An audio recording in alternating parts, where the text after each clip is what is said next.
Assalamualaikum warahmatullahi wabarakatuh. Perkenalkan, nama saya Iqbal Tawakal dari Prodi Aquaculture tahun 2021 dengan NIM 2148232 PN 17502. Di sini saya akan mempresentasikan dan menjawab soal UAS Statistika Pertanian kelas B tahun 2022. Baik, jadi pada presentasi kali ini terdapat dua soal UAS yang terdiri dari pertama mempresentasikan hasil kerja kelompok pada pertemuan yang lalu, dan soal kedua yaitu menjawab soal mengenai margin of error. Baik, langsung saja ke soal pertama. Soal yang pertama yaitu berdasarkan paper atau jurnal yang dibahas dalam kelompok Anda, uraikan dengan jelas tentang yang pertama, tujuan penelitian tersebut. Yang kedua, jenis data dan sumbernya, serta alasan pengumpulan data. Misalnya, data X dikumpulkan untuk mengukur Y. Kemudian, teknik sampling statistik yang digunakan dalam penelitian yang dirujuk. Kemudian, uji hipotesis yang dilakukan. Bagaimana HO dan H1 H0 dan H1 didefinisikan dan bagaimana hasil uji hipotesisnya. Dan yang terakhir, kesimpulan dari penelitian yang dirujuk. Baik, pada kesempatan kali ini kelompok saya pada saat itu mengambil jurnal yang ditulis oleh Melia Puspitasari dan Ahmad Musyafaq dari Jurnal Pertanian Agros dengan judul Analisis Faktor yang Mempengaruhi Produktivitas Padi di Kabupaten Sambas, Kalimantan Barat. Oke, hal pertama yang akan saya bahas di sini adalah tujuan penelitian. Yang pertama yaitu mengetahui produktivitas padi di Kabupaten Sambas. Yang kedua, mengetahui faktor-faktor yang mempengaruhi produktivitas padi di Kabupaten Sambas. Yang berikutnya adalah data penelitian. Data yang digunakan dalam penelitian ini berupa data sekunder dan data primer. Kedua jenis data tersebut dilakukan secara deskriptif dan kuantitatif. Data sekunder berupa data yang diperoleh dari instansi terkait seperti pertanian dan BPS. Data primer meliputi data produktivitas padi dan faktor pendukung lainnya.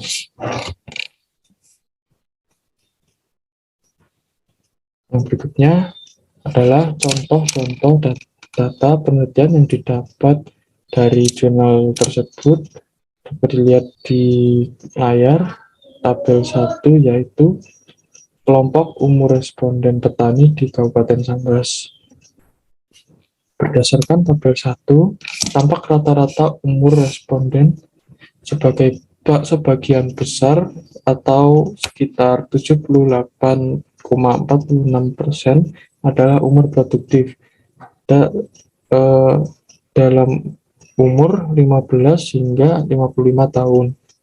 Hal ini tentu saja akan mendukung kegiatan usaha tani yang dilakukan. Sementara petani responden yang kurang produktif berumur lebih dari sama dengan 55 tahun mencapai 21,54%. Kondisi fisik dan kesehatan yang menurun akan menurunkan produktivitas usaha taninya. Yang berikutnya adalah tabel 2, yaitu tingkat pendidikan petani responden di Kabupaten Sambas. Berdasarkan tabel 2, diketahui sebagian besar petani responden memiliki tingkat pendidikan SD sebanyak 70 orang atau 53,84%. Kemudian, terbanyak kedua adalah petani yang memiliki tingkat pendidikan SLTA sebanyak 44 orang atau 33,85%. Sementara tingkat pendidikan tertinggi, yaitu perguruan tinggi, hanya satu orang atau 0,77%, dan yang tidak sekolah ada 5 orang atau 3,85%. Pendidikan tidak hanya diperoleh dari pendidikan formal di sekolah atau perguruan tinggi. Pendidikan dan pengetahuan dapat ditingkatkan melalui pendidikan formal untuk meningkatkan pengetahuan, wawasan, dan keterampilan petani dan meningkatkan hasil produktivitas taninya. Yang berikutnya adalah tabel 3, yaitu jumlah penggunaan pupuk urea di Kabupaten Sambas tahun 2019. Dari 130 responden, sekitar 51,54%-nya menggunakan pupuk urea kurang dari 100 kg per hektar dan 46,15% menggunakan pupuk urea 100-300 kg per hektar. Artinya, sebagian dari responden masih menggunakan pupuk tidak sesuai anjuran dan sebagiannya lagi sekitar 46,15% menggunakan pupuk urea mendekati dan sesuai anjuran. Berdasarkan anjuran kalender tanam terpadu atau KATAM untuk di Kabupaten Sambas, urea yang dibutuhkan adalah 200 kg per hektar. Demikian pula untuk penggunaan pupuk NPK, 61% menggunakan pupuk kurang dari 100 kg per hektar dan 62% hingga 62% 100 hingga 300 kg per hektar. Kebutuhan besar dalam bentuk pupuk urea sudah menjadi kebutuhan utama bagi petani dalam melakukan usaha taninya, karena dianggap dapat berpengaruh langsung terhadap pertumbuhan dan produktivitas tanaman.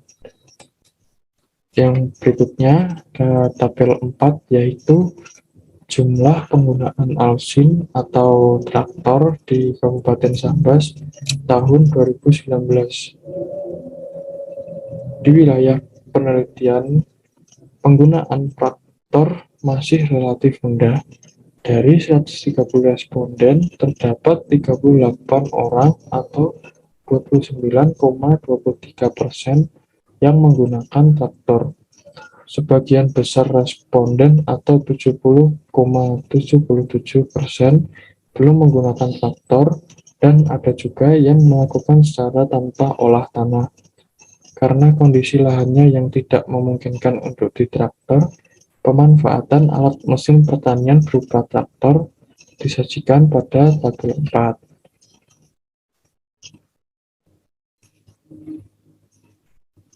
Yang berikutnya adalah mengapa data penelitian ini dikumpulkan atau tujuan dari pengumpulan data penelitian ini. Data penelitian ini dikumpulkan sebagai bahan analisis yang bertujuan untuk mengetahui produktivitas padi di Kabupaten Sambas. Pengumpulan data tersebut juga berguna untuk mempermudah proses analisis besarnya gap atau selisih antara produktivitas yang dirilis oleh BPS dan produktivitas real di lapangan yang sesuai dengan permasalahan yang terjadi, yaitu mengenai hasil ubinan produksi atau produktivitas tanaman padi seringkali diragukan baik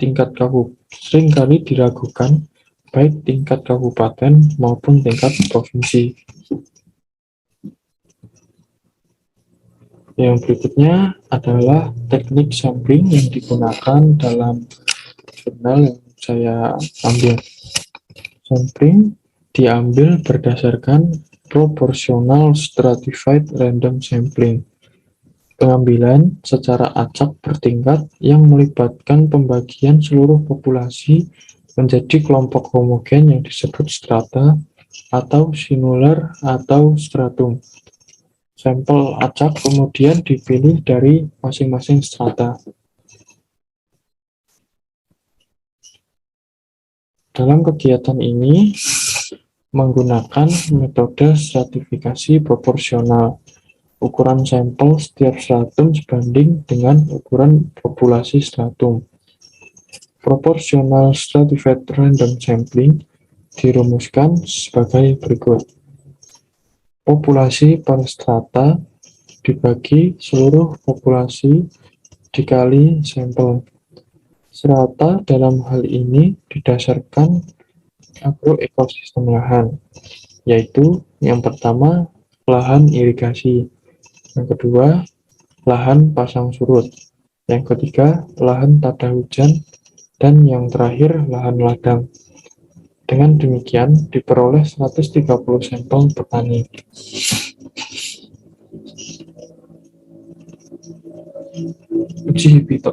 Uji hipotesis yang digunakan dalam jurnal tersebut.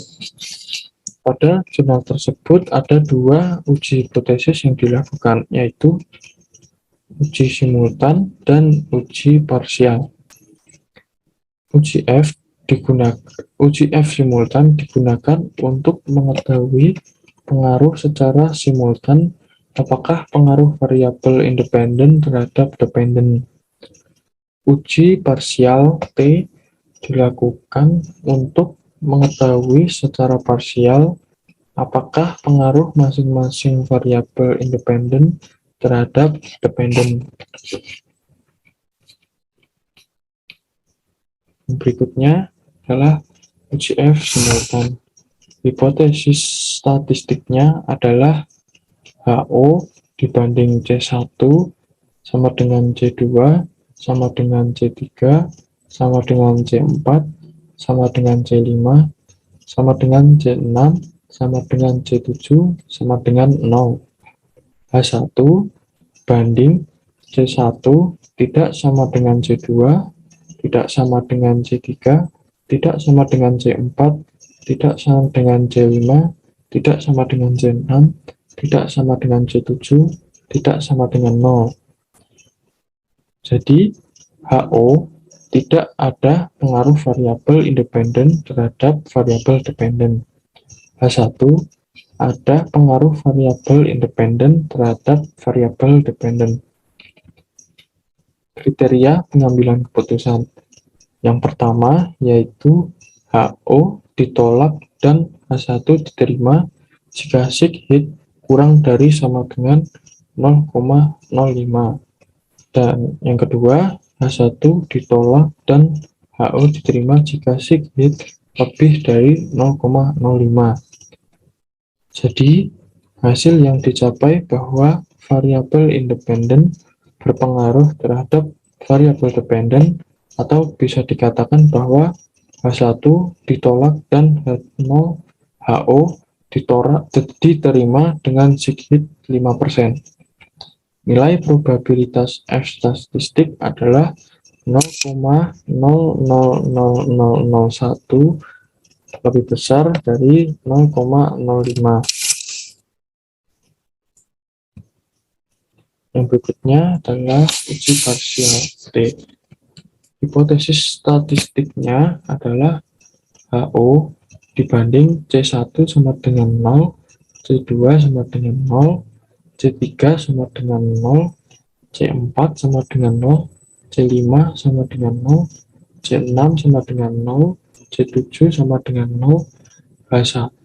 Kemudian H1 dibanding C1 tidak sama dengan 0, C2 tidak sama dengan 0, C3 tidak sama dengan 0, C4 tidak sama dengan 0, C5 tidak sama dengan 0, C6 tidak sama dengan 0, C7 tidak sama dengan 0. Dapat diketahui HO tidak ada pengaruh dari variabel independen ke 1, 2, dan seterusnya terhadap variabel dependen. Dan dapat kita ketahui juga H1 ada pengaruh dari variabel independen ke 1 dan ke 1, 2, dan seterusnya terhadap variabel dependen.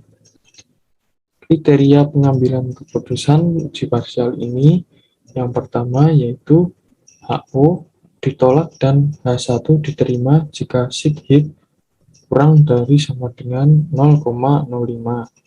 Dan yang kedua, H1 ditolak dan HO diterima jika sig hit lebih dari 0,05.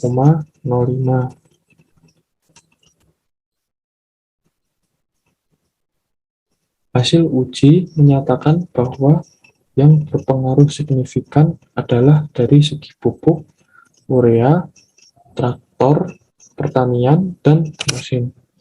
Uji hitung dilihat dari T hitung, T signifikan kurang dari 0,05. Nilai dengan pengaruh signifikan terhadap produktivitas padi X adalah yang pertama yaitu jumlah pupuk urea dengan nilai probabilitas T statistik 0,02 kurang dari 0,05. Kemudian yang kedua, penggunaan traktor dengan nilai probabilitas T statistik 0,0001 kurang dari 0,05. Kemudian yang C, musim dengan nilai probabilitas T statistik 0,007 kurang dari 0,05. Jadi, didapat dari tiga nilai tersebut dengan nilai ketiga variabel tersebut, semua hasilnya kurang dari 0,05. Dengan kata lain, menunjukkan bahwa HO-nya ditolak.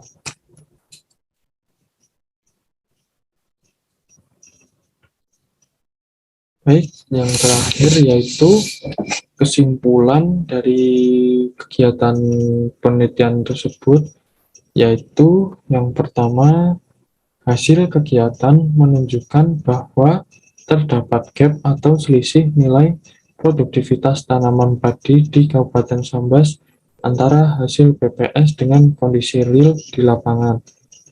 Yang kedua, faktor yang berpengaruh signifikan terhadap produktivitas usaha tani padi di Kabupaten Sambas adalah jumlah pupuk urea, penggunaan traktor, dan musim.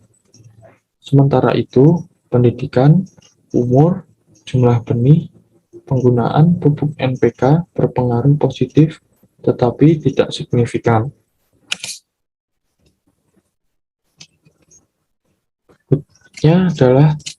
Berikut adalah daftar pustaka yang kami ambil dari jurnal, yaitu Puspitasari M dan Musyafak A 2020 dengan judul Analisis Faktor yang Mempengaruhi Produktivitas Padi di Kabupaten Sambas, Kalimantan Barat, Jurnal Pertanian Agros, volume 22, nomor 2, dengan halaman 312 sampai 322.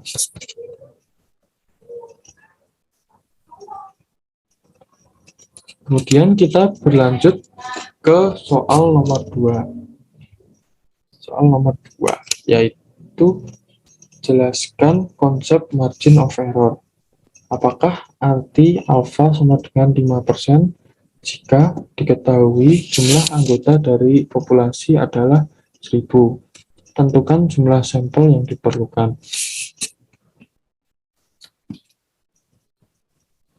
Oke, untuk menjawab soal mengenai margin of error tersebut, kita menggunakan karena kita sudah mengetahui berapa jumlah populasi, yaitu jumlahnya 1000. Rumus Lovin yaitu N sama dengan N kecil sama dengan N besar dibagi 1 plus N besar dikali alfa kuadrat, yang dimana yang kita ketahui yaitu N adalah ukuran sampel, alfa adalah margin of error, N besar yaitu ukuran populasi. Dari soal yang dapat kita ketahui ya, nilai alfa atau margin of error-nya yaitu 5%, dan ukuran populasi atau N besarnya adalah 1000. Jadi langsung kita masukkan saja pada rumus, yaitu N sama dengan N kecil sama dengan N besar per 1 plus N besar kali alfa kuadrat.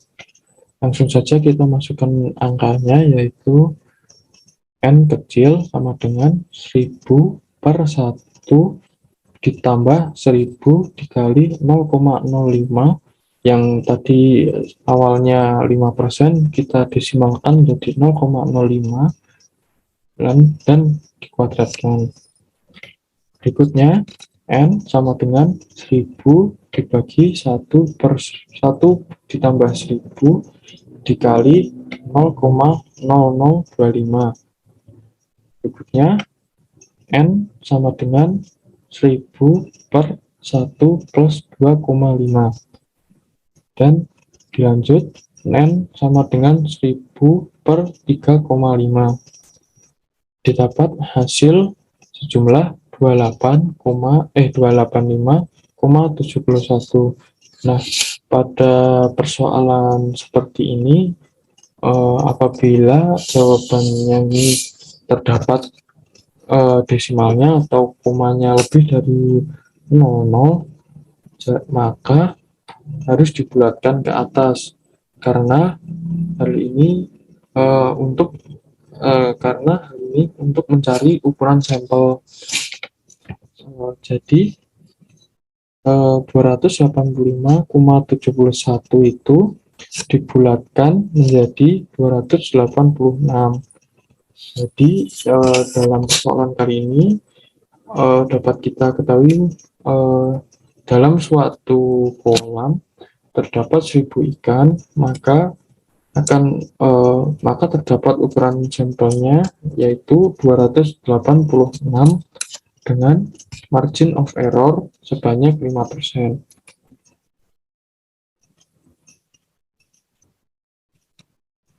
Baik, sepertinya itu saja yang dapat saya sampaikan dan dapat saya presentasikan. Kurang lebihnya mohon maaf. Wassalamualaikum warahmatullahi wabarakatuh.